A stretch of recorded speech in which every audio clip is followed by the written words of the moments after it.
Welcome to A Few Thoughts About, the show where we dig into thinking and how it shapes our experience of life. Each week, I share insights and observations to get you thinking.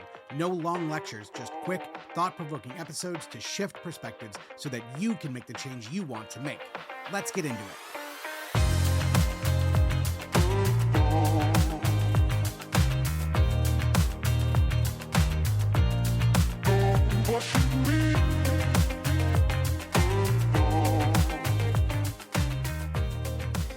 Hey, before we start, I wanted to just pop in here real quickly and let you know that I have 4 one-on-one coaching slots open. So this only happens a few times a year. I take on a very limited number of clients. And the reason I do that is first of all, I do a lot of things, but secondly, I want to make sure and devote as much time as I can to each and every client. So if you have been considering one-on-one coaching, even if you have questions, even if you have reservations, I would absolutely love to talk to you. So in the show notes, there will be a link to Calendly where you can book some time with me and we can talk about it. I'll answer your questions. We'll have a conversation. Just to be clear, I never do high pressure sales conversations. That's just not my bag. So if you'd like to find out more about coaching, you'd like to get involved, you'd like to spend some time and ask some questions, go to the link in the show notes. These spots are going to go fairly quickly. So go to that link, book some time for us to chat, and we can talk it up. Now, let's do the show.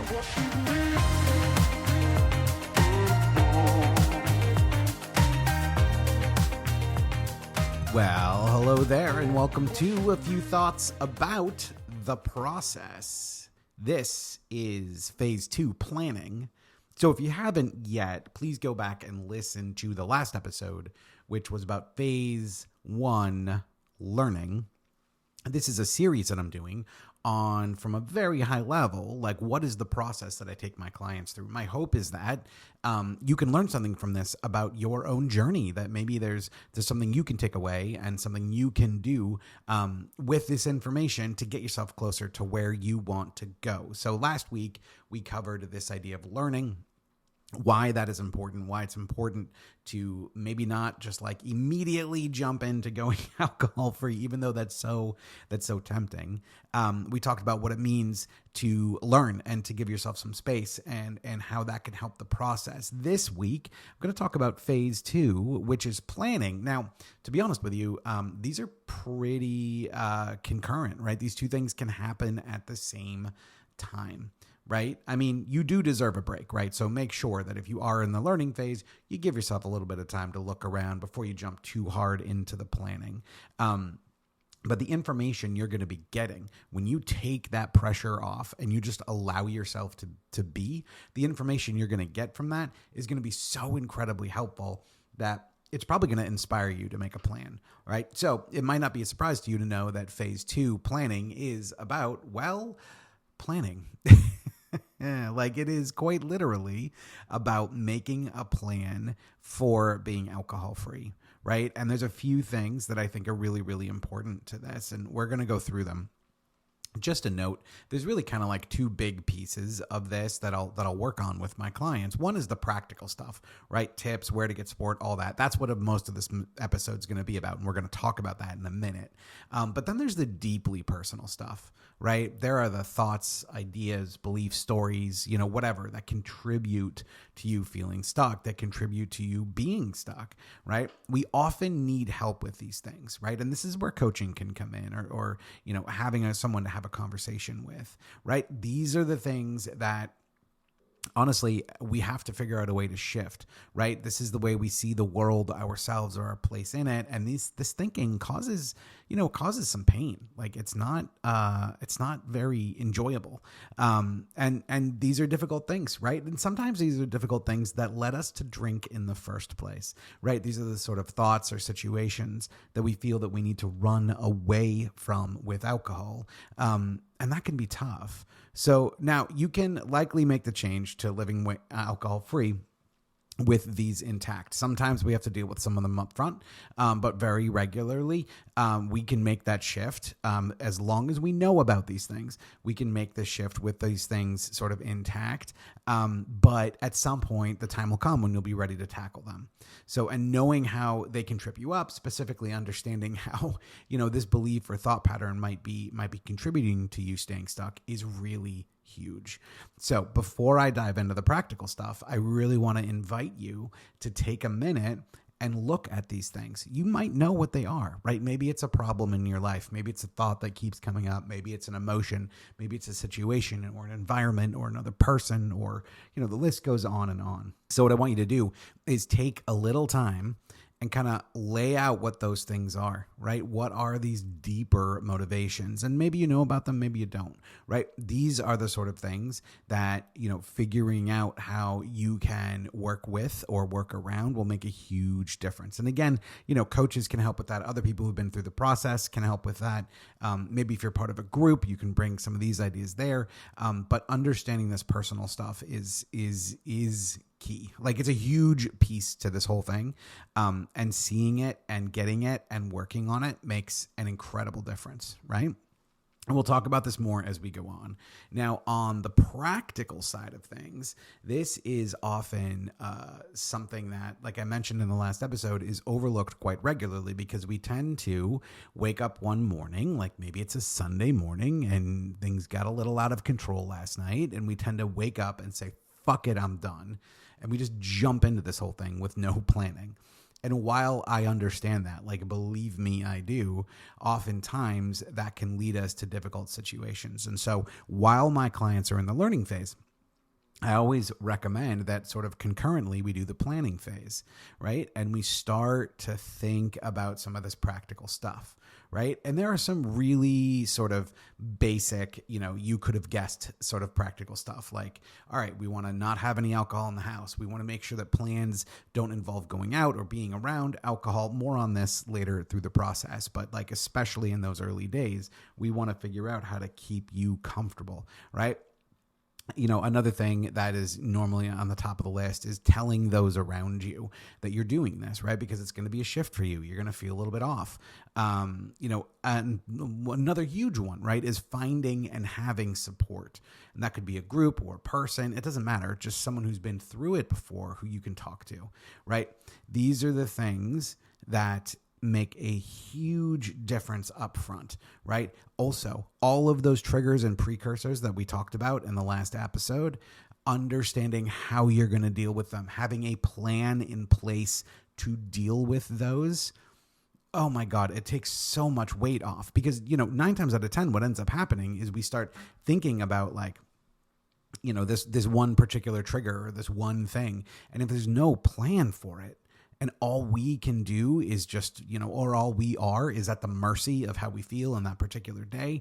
Like, oh, that's so much and it's so heavy. So do yourself a favor and have a plan in place. It doesn't have to be elaborate. It can be very, very, very simple. The key thing, though, is having a plan for all of those so that you can work through them in a way that's going to be so beneficial to you staying on track. Right?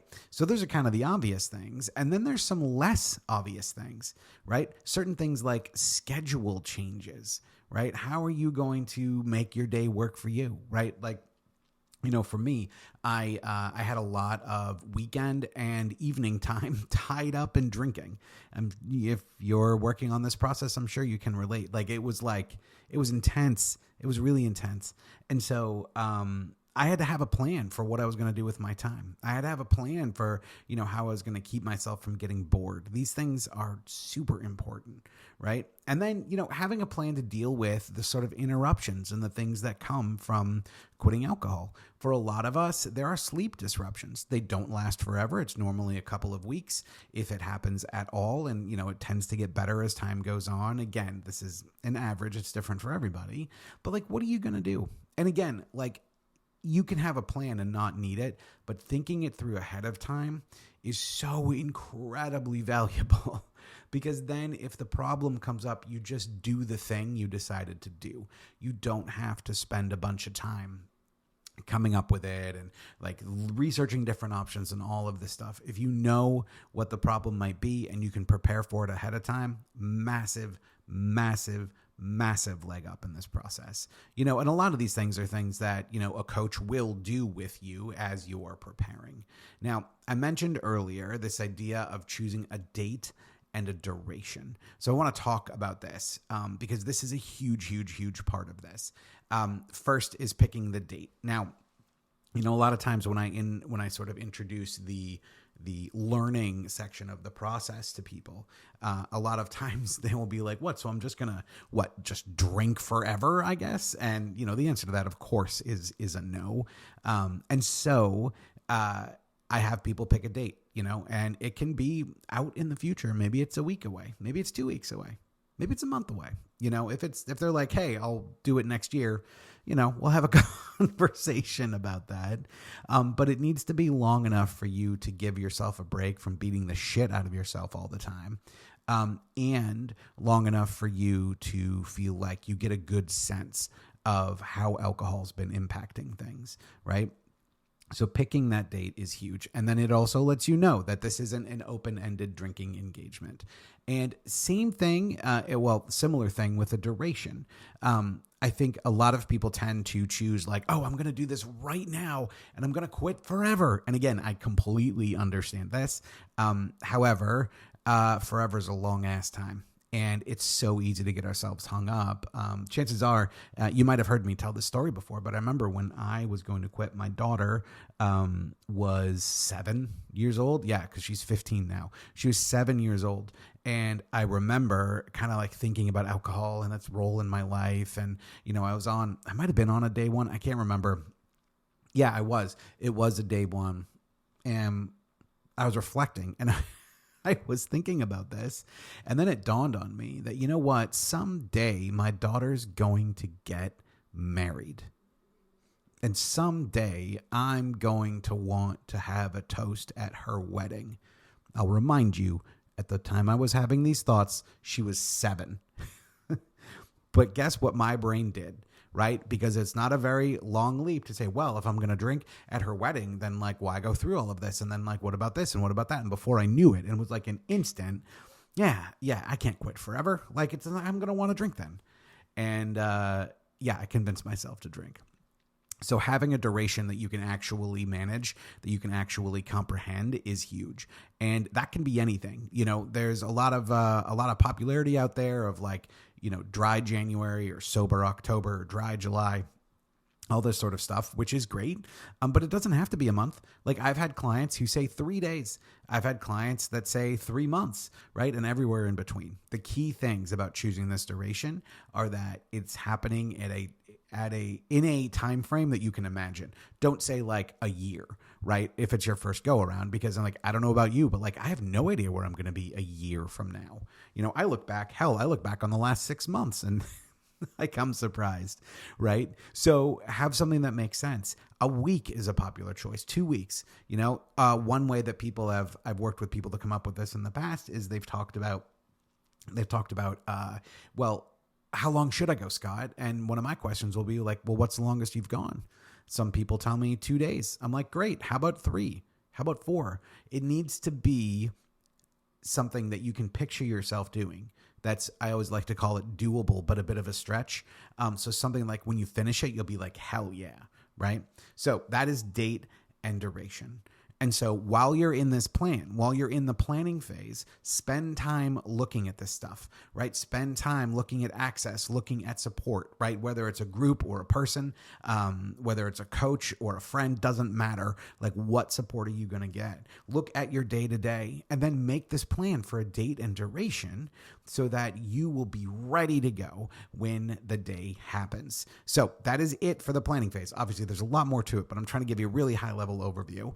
I will be back soon with phase 3, which is action. Now, as usual, if you have any comments or questions or thoughts, you know what to do. Head on over to scottpinier.com/podcast. There's a form there where you can send me an email. You can also suggest podcast topics. So if there's something you want to hear me talk on, let me hear about it. I would love to hear about it. You want to tell me what you think of this series? I want to hear that as well. So it's scottpinger.com/podcast. Thank you so much for hanging out with me, and I will be back next week with another episode.